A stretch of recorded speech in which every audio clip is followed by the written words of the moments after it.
सन्माननीय जयकुमार रावल साहेब यांच्या अनुषंगानं मी आज या ठिकाणी उभा झालोय बोलायला। आम्ही मागं सुद्धा मागच्या पावसाळी अधिवेशनामध्ये लक्षवेधी माननीय मंत्री महोदयांच्या लक्षात गोष्ट आणून दिली होती की महाराष्ट्रातल्या ज्या काही कृषी उत्पन्न बाजार समित्या आहेत त्या शेतकऱ्याच्या शोषणाचे अड्डे बनत चालले आहेत का। आज मागच्या वेळेस ज्यावेळेस अकोला जिल्ह्यातील अकोट कृषी उत्पन्न बाजार समितीचा घोटाळा या सभागृहामध्ये मी मांडला होता, त्यावेळेस त्यांनी स्वतः 6 महिन्याच्या आत SIT स्थापन करण्यासंदर्भात सभागृहात आश्वस्त केलं होतं। मात्र दुसरं अधिवेशन आल्यानंतर अद्यापही SIT गठीत झाली नाही आणि त्याचा परिणाम असा झाला की खासगी व्यापाऱ्यांकडून सोयाबीन उत्पादक शेतकऱ्याला ज्यावेळेस सोयाबीन विकायला शेतकरी घेऊन जातो त्यावेळेस ट्रॉली मागे 5,000 रुपये मागण्याचा गंभीर प्रकार हा एका शेतकऱ्याने निदर्शनास आणलाय। तो व्हिडिओ मी स्वतः ट्विटरवर ट्विट केलेला आहे। आणि हे जे हिवाळी अधिवेशन आहे हे शेतकरी हिताच्या दृष्टीनं विशेषतः विदर्भातील शेतकऱ्यांच्या हिताच्या दृष्टीनं अत्यंत महत्वाचं असतं। विदर्भाच्या शेतकऱ्यांचे, कापूस उत्पादक शेतकऱ्यांचे प्रश्न, सोयाबीन उत्पादक शेतकऱ्यांचे प्रश्न, फळबाग उत्पादक शेतकऱ्यांचे प्रश्न, केळी पीक विम्याचे प्रश्न, केळी उत्पादक शेतकऱ्यांचे प्रश्न, मोसंबी संत्रा उत्पादक शेतकऱ्यांचे प्रश्न हे अत्यंत महत्वाचे असतात।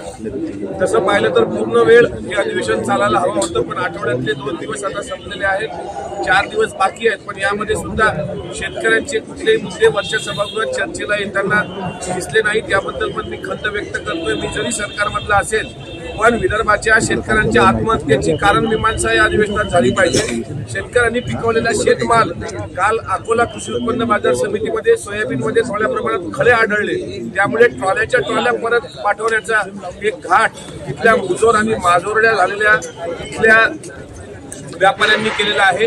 ही दलाल जी आहेत ही दलाली बंद करण्याकरता जसं अधिवेशनाच्या काळामध्ये पासेसच्या नावाखाली दलाली होते म्हणून पासेस देताना काळजी घेतल्या गेलेली आहे, तशी कृषी उत्पन्न बाजार समित्यांमध्ये जी काही दलाली प्रायव्हेट व्यापाऱ्यांची, खासगी व्यापाऱ्यांची सुरू आहे यावर सरकार म्हणून नियंत्रण आणणं अत्यंत महत्वाचं आहे। कृषी उत्पन्न बाजार समित्या ह्या सरकारच्या अधिकाराखाली जरी असल्या तरी शेतकऱ्यांच्या आर्थिक शोषणाचा अड्डा बनत चाललेल्या आहेत असा माझा स्पष्ट आरोप आहे।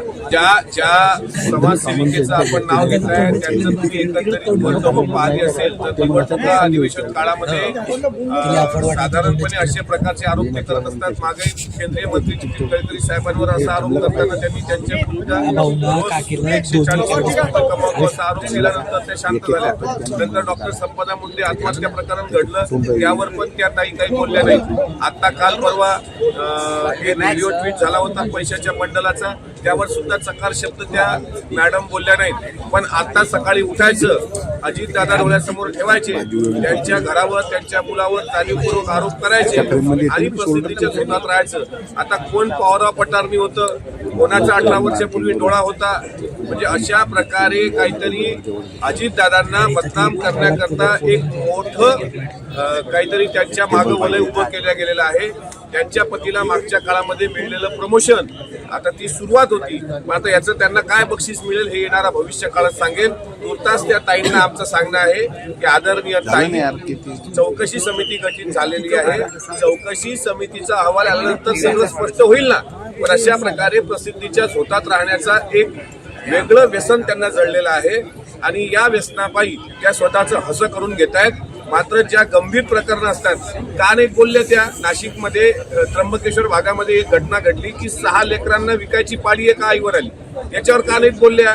किंवा आता शेतकरी जो ज्याच्या भरोश्यावर तुम्ही जगतात, जो धान्य पिकवतो, तो शेतकरी धान्य पिकवला नसता तुम्ही काय खाऊच शकला नसता। तुम्ही सिंगापूर, अमेरिकेत जाऊन तिकडचे गोडवे गायल्यापेक्षा इथल्या शेतकऱ्यांची काय परिस्थिती आहे यावर त्या मॅडम एक शब्दही बोलत नाहीत। पण उठलं सुटलं का मुंडवा जमीन, शेवटी आम्हाला पण काही मर्यादा येतात त्यामुळे आम्ही बोलत नाही।